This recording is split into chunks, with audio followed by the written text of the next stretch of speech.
मणिपुर में अब तक क्या हुआ, मणिपुर में अब हो क्या रहा है, क्या इससे हमारे देश की सरकार या मीडिया को कोई मतलब है या फर्क पड़ता है?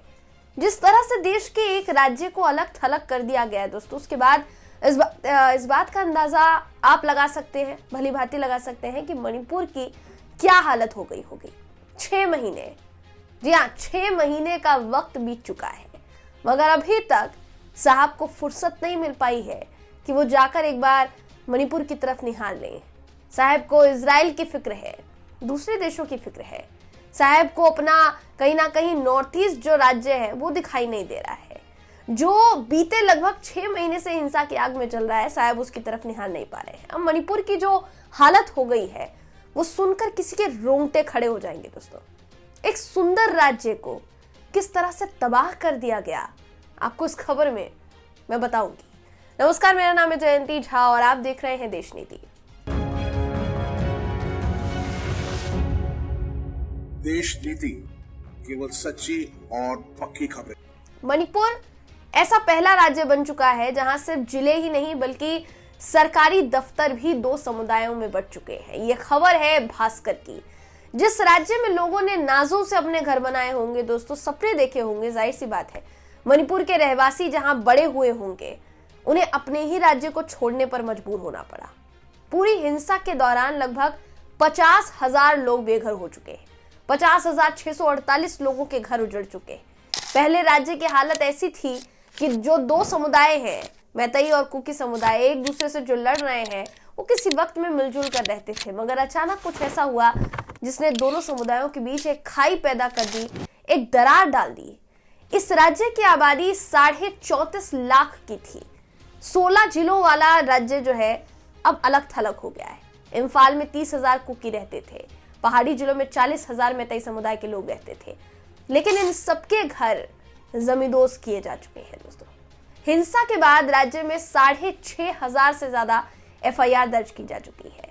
CBI की बात की जाएगी जो कि मामले की जांच कर रही है, तो 53 अधिकारियों की टीम है, 20 मामले देख रही है। बाकी का क्या हुआ कुछ पता नहीं। आलम यह है कि अभी भी 9 जिले ऐसे हैं जहां रात से सुबह तक कर्फ्यू रहता है। 120 से ज्यादा शव मुर्दा घरों में सड़ रहे हैं। कई लोग लापता हैं, उनका कोई अता पता नहीं है।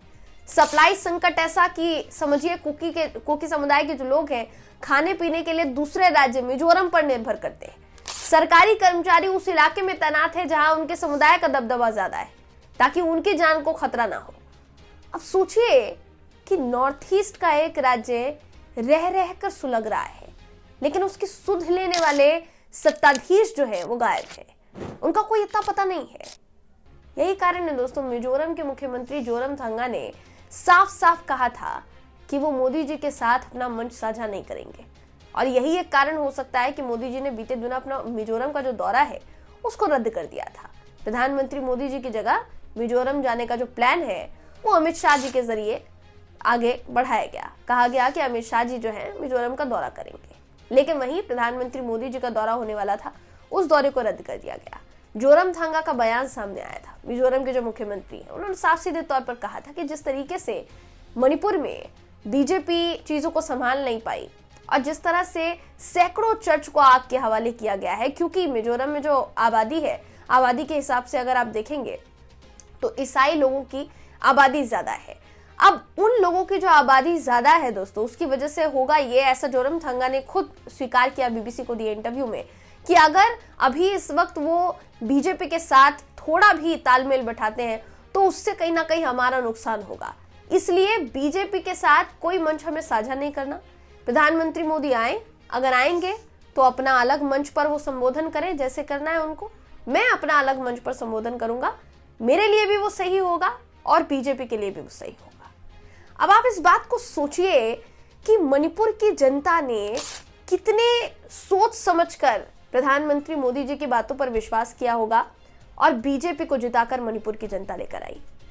तब से लेकर अब तक शायद मणिपुर की वो जनता जिनको अपने घर छोड़ने पड़े, घर बार छोड़ने पड़े, जिनको अपने सदस्यों को खोना पड़ा, शायद दोस्तों आज वो इस सोच में पड़े होंगे कि आखिर क्या सोचकर, क्या उनके मन में आया कि उन्होंने भारतीय जनता पार्टी को वोट दिया या भारतीय जनता पार्टी को जीत की तरफ वो आगे लेकर गए।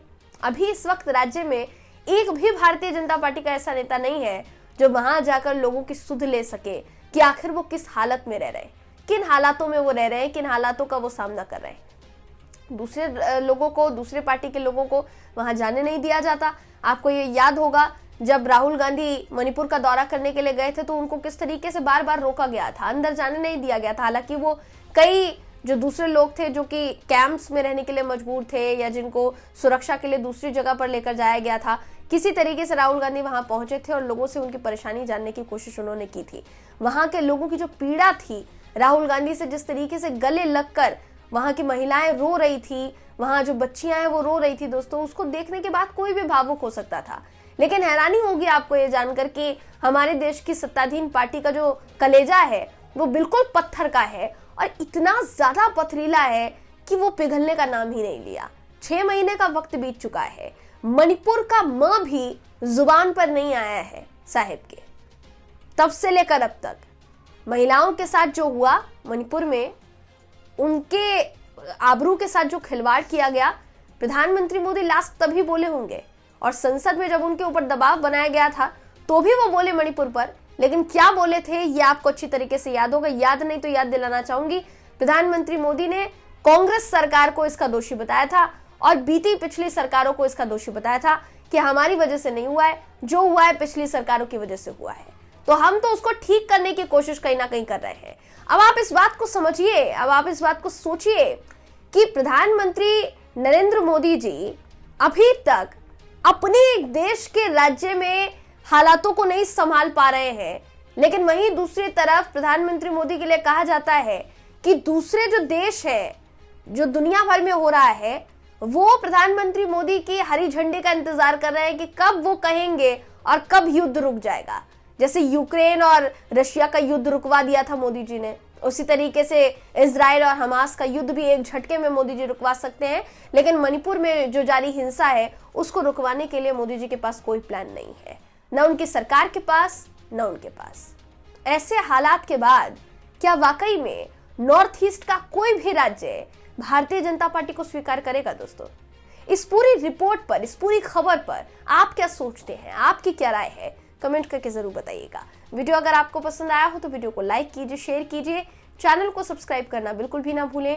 फिर मुलाकात होगी आपसे अगली वीडियो में, तब तक के लिए नमस्कार।